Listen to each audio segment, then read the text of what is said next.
안녕하십니까. 안세아 대표 박인종 회사입니다. 오늘 이제 306강은요. 우리 안세기법인과 수공인에서 일부 회계감사 업무 실행에 대한 여러 가지 실행 방법론. 이것이 이제 공인에서 일부 감사 행동강령 29조에서 76까지 되어 있는데, 전번 시간 304-5강에 5조부터 28조까지 했고, 그 뒷부분을 했습니다. 나머지.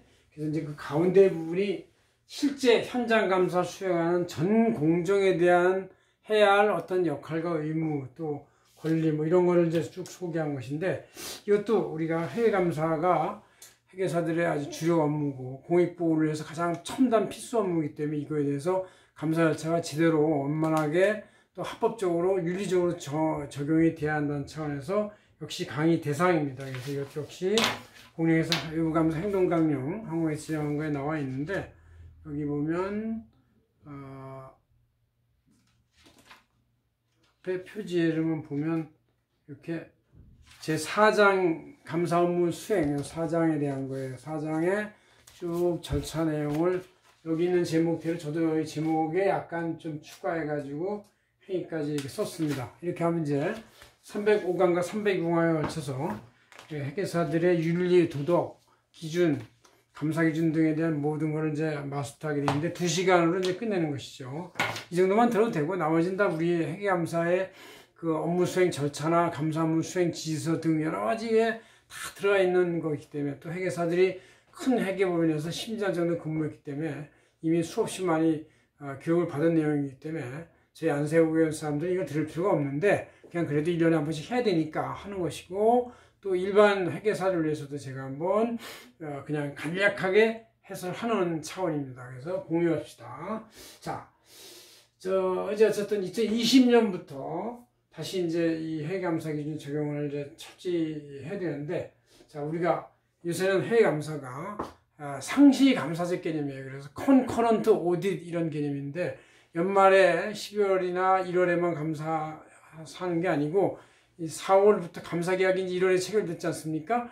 추도감사는 이제 4월에 체결되는데, 이럴 때 체결되고 나서 5월부터 12월까지 계속 그때 그 회사의 어떤 상황이나 이런 거를 늘 점검하고 문제점 있는 상황 파악을 하는 것이죠. 특히 요새같이 코로나가 비교적 전 세계적 만연 현상을 보이고 있는 상황에서는 각 중견기업, 대기업, 재벌기업, 또 글로벌 기업까지도 매출액의 영향을 받고 이익의 영향을 받기 때문에 자산 및 부채 권리 구조가 망가질 수도 있고 취약해질 수도 있기 때문에 이걸 예주시해야 되겠다. 그래서 코로나 사태일수록 기업들의 매출액이 20% 급감하기 때문에 그 재무적 영향이 엄청나게 중요할 수가 있습니다. 그래서 상시 감사 체질을 갖고 있을 수밖에 없다, 그런 얘기죠.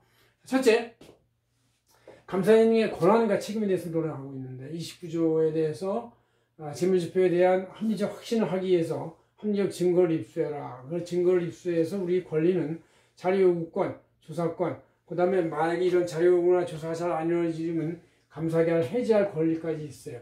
또 상대방한테 의견 진술할 기회를 주고 감사 의견을 발행할 권리를 갖고 있다, 그런 얘기죠.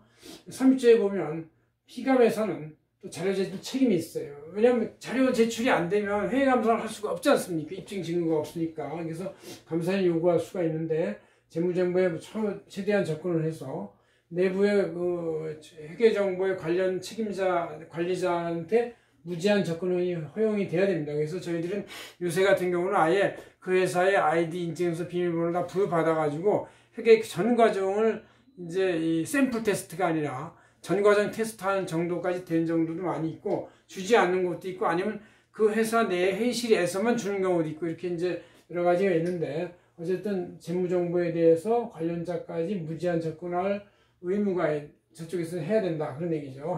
피감에서는 31조에서 만약에 어떤 우리의 그 여러 가지 자료권 같은 것이 제한받으면 품질시에 자문을 해야 된다. 이것이 해소가 안 되면 의견 변형을 할 수가 있다는 얘기죠. 중요한 왜곡, 전반 영향, 개혁성에 대해서 이제 의견을 변형할 수가 있다, 이런 얘기고, 32조에 재무제표 적정성과 중요 왜곡 표시 없음에 대해서 합리적 확신이 있으면 이제 의견 형성을 하고 표명을 한다, 그런 얘기죠.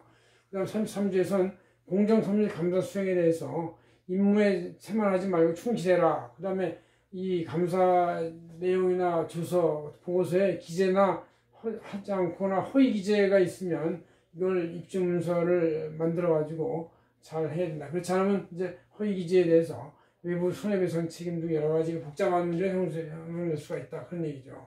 그다음 해서 형사 책임까지도 있는데 부정 청탁이나 금품 이익 수수 요구를 하거나 중요 사항을 미제하거나 허위나 이런 것을 기재하거나 아니 고의적 은폐를 했을 때는 회계사가 민사상의 손해배상 책임뿐만 아니라 형사 책임도 질 수가 있다는 걸 알고 있어야 한다. 이게 우리가 권한이 있는 대신에 책임도 굉장히 무거운 걸로 이 행동 강령은 충분히 얘기를 하고 있습니다. 잘 제시하고 있고요. 그다음 두 번째는 이제 이렇게 회계사가 권한만 책임을 유지하는 게 아니라 그 피감 회사에 대한 권익도 보호해줘야 한다. 그런 얘기죠.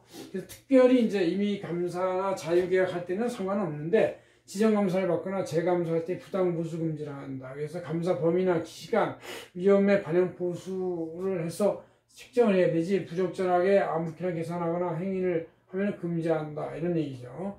36조에서는 외감의 에러 신고센터가 항공에 설치되어 있다는 것을 상대방 피감회사에 고지해서 우리가 만약에 부적절한 요구를 하거나 낮은 감사 품질을 제공하거나 에러를 많이 초과해서 복잡한 문제가 생기면 너희들 스스로 신고해라 이렇게 얘기할 수가 있는 것이죠. 그럼 미리 공지해야 되겠다. 30조에서는 피감회사의 요청 자료에 대해서 만약에 아니다, 기다, 뭐 아니면 이러이러한 것이 있다면 수면 기회를 제공해 가지고 이제 회사의 회계 의견 차나 자료 차이, 왜곡 차이에 대해서 우리 프리즈바지에 상의하고 여기가 문제가 해결이 안 되면 항공회계까지 알려야 된다. 그런 얘기죠. 38조에 보면 감사업무팀이 이제 일단 계약 때부터 종결 때까지 원래는 계속 같은 사람이 감사 계약을 해야 되는데 회계사가 이제 소송을 바꾸거나 퇴직하거나 다른 데를 가면은 일관성이 없어지니까 일관성 유지를 노력해야 되겠다. 그래서 만약에 변경이 되면 적절한 인수인계 절차를 취하고 사전에 교육을 잘 해서 감사 업무가 전에 처음부터 착수했던 사람이 계속 하듯이 해야 되겠다. 그런 얘기죠. 감사 업무팀이 맨날 바뀐다. 뭐 이런 것이 이제 그 피감회사의 그 불만 중에 하나입니다. 그 다음에 적절하고 분명한 자료를 요구해야 되지 과다하게 불분명하게 뭐 애매하게 요구하면 상대방도 이해할 수가 없으니까 안 되고 또 자료에 대한 충분한 기간을 줘야 된다. 자료 의견에 대해서 필요 충분한 어떤 절차를 취해야 되겠다. 그런 얘기죠. 그다음 4조에서는 만약에 이제 자료 요구에 대해서 피감 경영진과 연 2회 이상 면담해야 되고 내부 통제나 위법 부당한 내용, 왜곡의 가능성, 기초에 대한 수정 내용, 기준에 대한 회계 기준 주수 요구 이런 것들을 이제 서로 설명도 하고 설득도 해야 되겠죠. 이거 플러스 감사위원회나 이사회 등 지배기구하고도 연 2회 이상 면담을 해야 된다. 그런 얘기죠. 그다음 세 번째로 현장 감사 착수 전에 알려줄 사항이 있는데 그것도 잘 규정해 놨어요. 41조에 재무제표와 작성을 사전 제출해야 된다. 이걸 위반하여 제출하지 않으면 의견 변형이 되고 미작성될 때는 감사에 착수하지 말아라. 불능이다. 그런 얘기죠. 42조에서 외감 요청 자료에 대해서 제출 책임이 있다. 착수 전에 고시를 하고 미제출을 하거나 부성실하게 제출하면 의견이 변형될 수 있으면 알려줘야 된다. 그런 얘기죠. 43조 외감 이견과 실질여차에 관련해서 부성실과 정기세무조사와 연관이 있음을 알려야 된다. 만약에 외감사할 때 자료를 감추거나 아니면 자꾸 공시하지 않으려고 하면은 당신 잘못하면 정기세무조사의 대상이 되는 걸로 통보가 될 수 있다는 걸 알려줘야 되는 것이다. 그런 얘기죠. 44조에 보면 감사의견에 대해서 거래소에서 조치가 있을 수 있다. 비적정이나 불확실한 의견성이 있으면 관리정보이나 상표가 될 수 있다는 걸 알려줘야 한다. 그런 얘기죠. 45조는 이제 감사 착수 전에 알려서이 에러 신고 센터에 있다는 것과 재무제표 작성을 꼭 해야 된다. 내부 통제 구축을 해야 되고 자료 제공을 해야 되고 미제출 시 의견을 변형할 수 있다. 세무조사 영향이 있음을 알려주고 거래 시장 조치도 있음을 알려줘서 이런 것들이 이제 만약에 잘 모르면 이제 저희 안세희경아지 피해 전문회계법인한테 알려주면 되는 거예요. 저희들이 가서 미리 가서 작성해주고 준비할 수가 있다. 외감회사, 피감회사, 감사회사는 그 회사를 이런 걸 못 해주지만 다른 제3의 회계법인은 할 수가 있다. 그런 얘기죠. 자, 그러면 네 번째로 이제 착수전 알려준 사항 마다음에 이제 감사업무 전반 사항을 이제 우리가 알아야 되는데 46조에서 감사업무 전반할 때 전문가로서의 품위를 유지해야 되고 충분하고 성실한 현장 감사를 해야 된다. 복장이나 비즈니스맨한테 연인의 교육을 하고 그렇게 된다 이런 얘기죠. 각종 외감, 회계사업법의 판단 문제에서 이제 문제가 생기면 품질관리시 자문을 하고 여기서 대소가 안 되면 항공의 외부 외감사 지원센터에 자문을 구하면 된다 그런 얘기죠. 48조로서 일관된 감사 매뉴얼을 갖춰야 되는데 감사 조건도 있어야 되고 이게 없으면 항공회에서 표준 절차나 표준 매뉴얼이 있어요. 이런 서식을 사용하면 되고 여기에 업종에 맞게 약간의 변형을 가하면 되겠다 그런 얘기죠. 그 다음에 이제 그 49조에 보면 현장 회계사 간의 의견 차이가 있으면 품질 관리실에서 조정을 하고 차이 해소를 해야 되는데 안 되면 법인 내 전체 토의를 거쳐서 대표가 의견을 반영해서 이제 이거를 결정을 내야 된다 그런 얘기죠.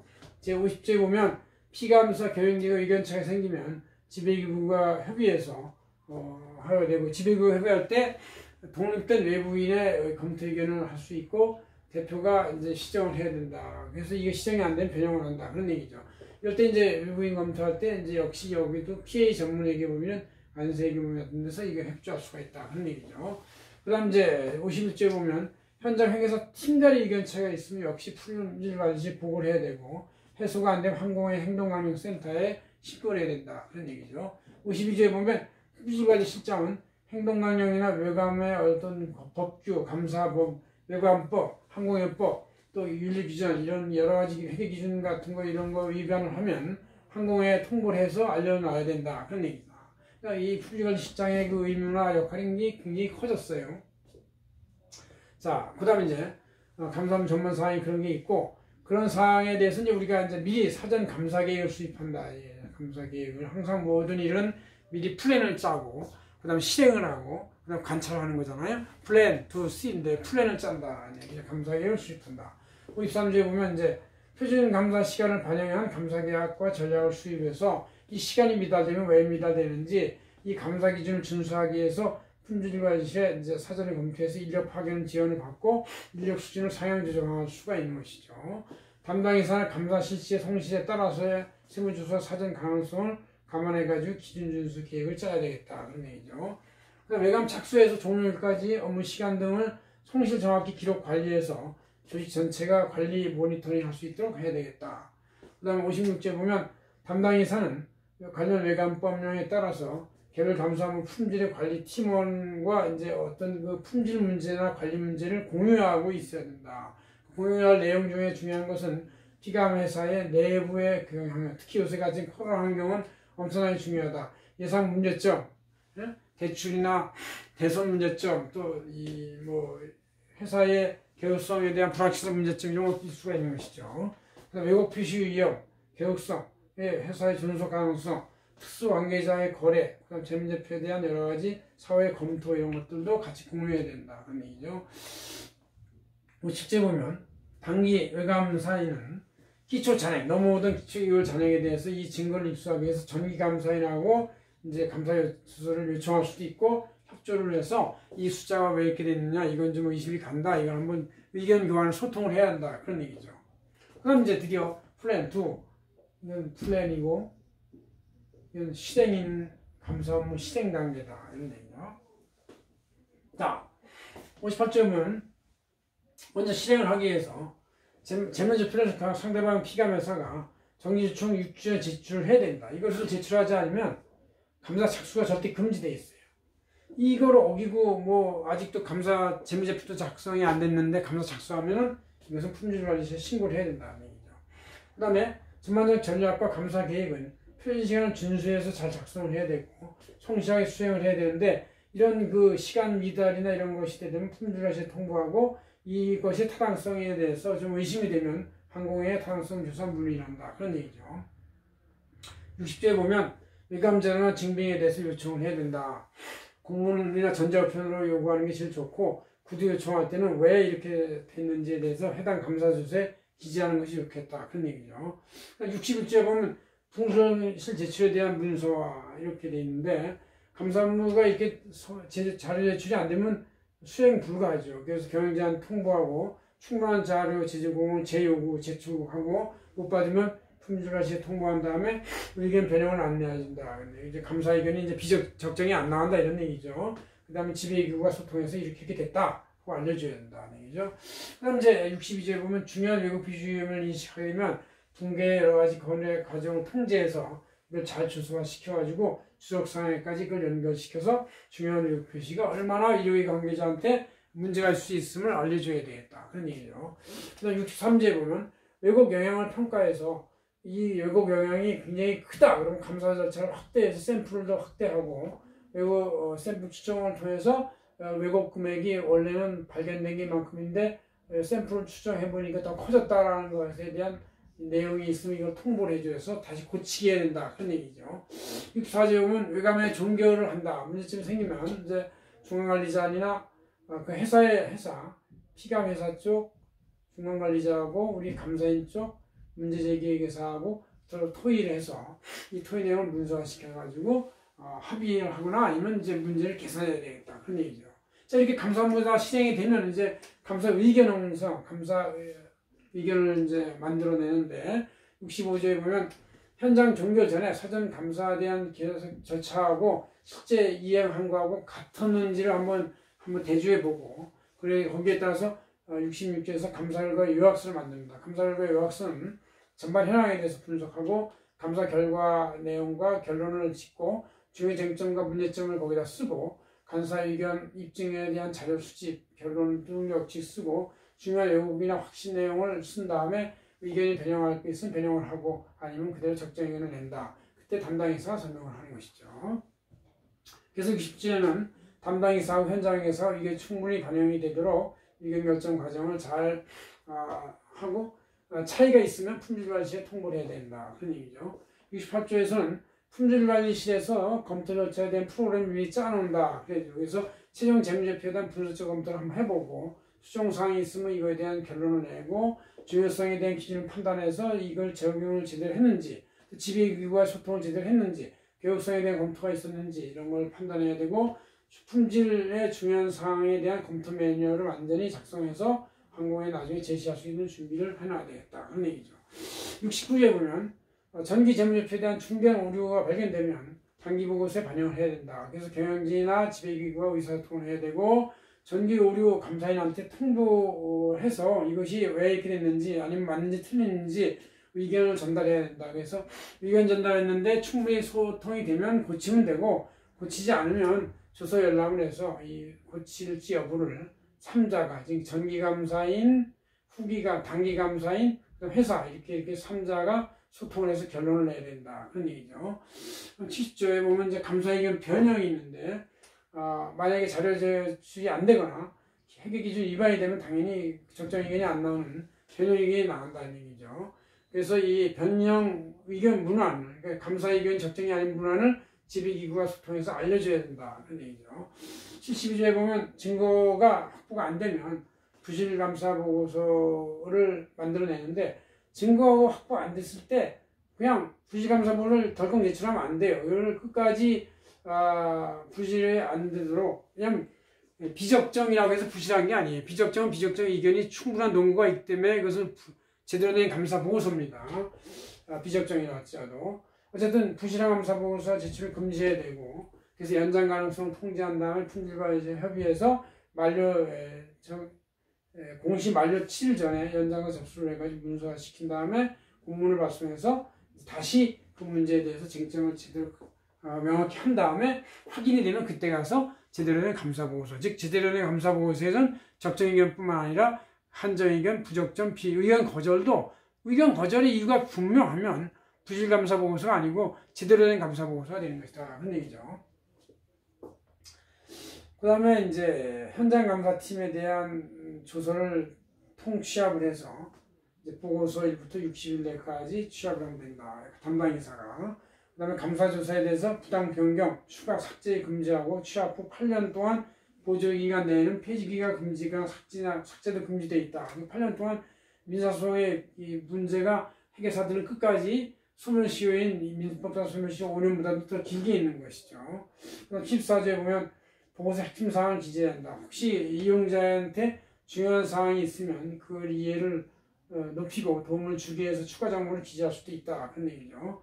마지막으로 이제 8번 감사보고서 발행과 공시의 절차가 있는데 감사보고서 검토표를 작성한 다음에 보고서 기재 내용에 대해서 문서화시키고 통제자가 이제 품질관리실장인데 검토 확인 서명하고 보고서 발행을 하는데 정기에 전자공시한다. 다트에다. 근데 다트 공시할 때 회사에 제출해서 공시하면 회사에 그 다트 파일을 제공해가지고 공시시키면 되고 아니면 회계사가 공시해도 된다. 그런 얘기죠.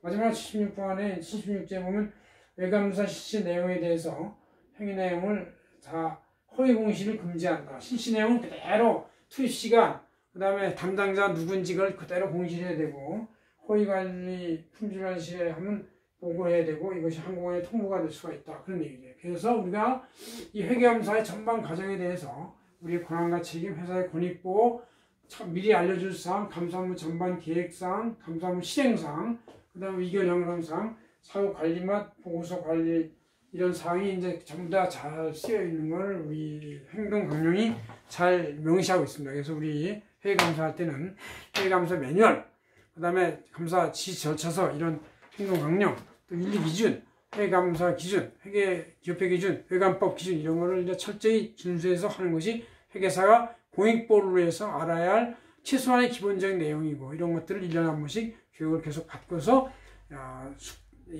그 자기 실력, 지식을 계속 개신화, 체신화 시켜야 되겠다. 그런 얘기입니다. 고맙습니다. 안상현 대표 박은정이었습니다.